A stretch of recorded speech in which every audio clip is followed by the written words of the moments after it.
Hello mga kaidol, for today's video, ayan nga mga kaidol ay nagabuak kita disan atong kawayan mga kaidol. Kahimo nato nila nakatsaw mga kaidol Kapag ngayon naton di na atong pamangkin kaya amo nagahuyot kay medyo halaba na atong kawayan na ginabuak mga kaidol.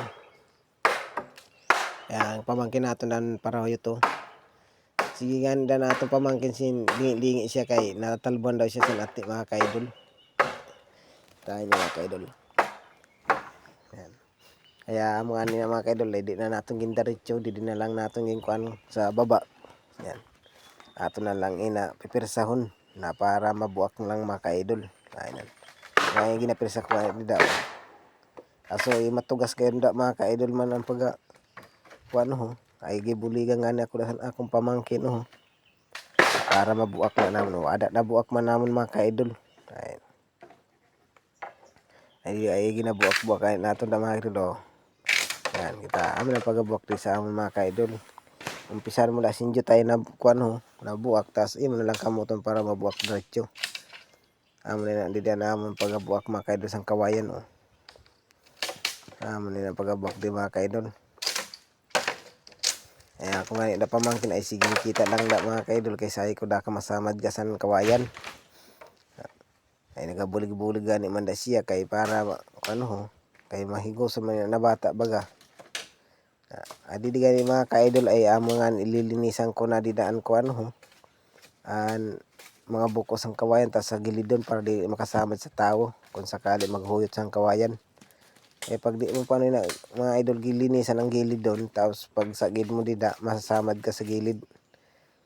Kaya gani ginalinisan ko ina dida para dili matarom. Amin na mga kaidol.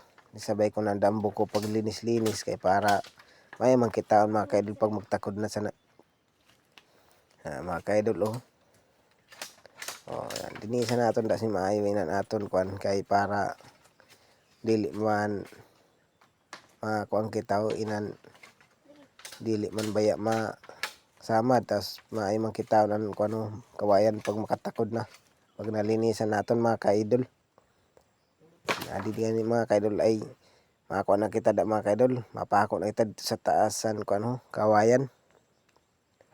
Ayan mga kaidol medyo nahirapan pa nga ni ako dida mga kaidol sa pagsukol-sukol mga kaidol kay ato nga dida mga kaidol ipupukpok na an ang pako sa kawayan kay para makakuha na takod na mga kaidol.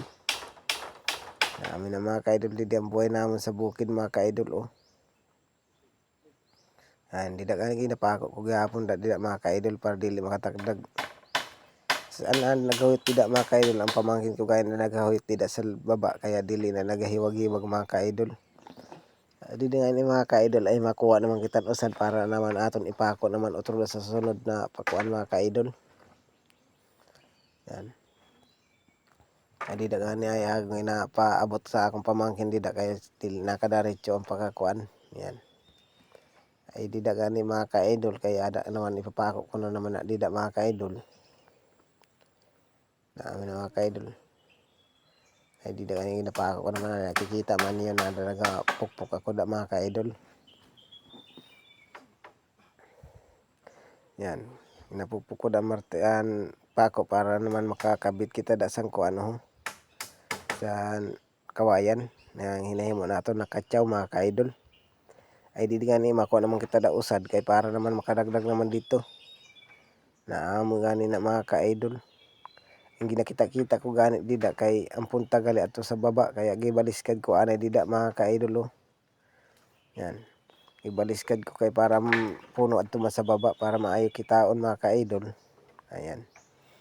Kaya amin na mga ka-idol dida atong buhay di sa probinsya. Ayan. Pang extra income lang ini mga ka-idol natong gikuan gisuhulan lang kami didi sa pagkuan paghimo sana mga ka-idol.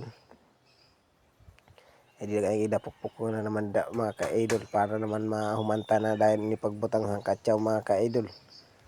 Di nga ni mga ka-idol kay aton na nahuman na amo na ang resulta sa akong pagimpanday dida mga ka-idol. Amo na mga ka-idol didi na ako himo kanina yung katsawang ko na himo namon atopan pa namon na mga ka-idol. Yan. Maraming salamat sa panonood ng video ko mga ka-idol. Pa-like, share,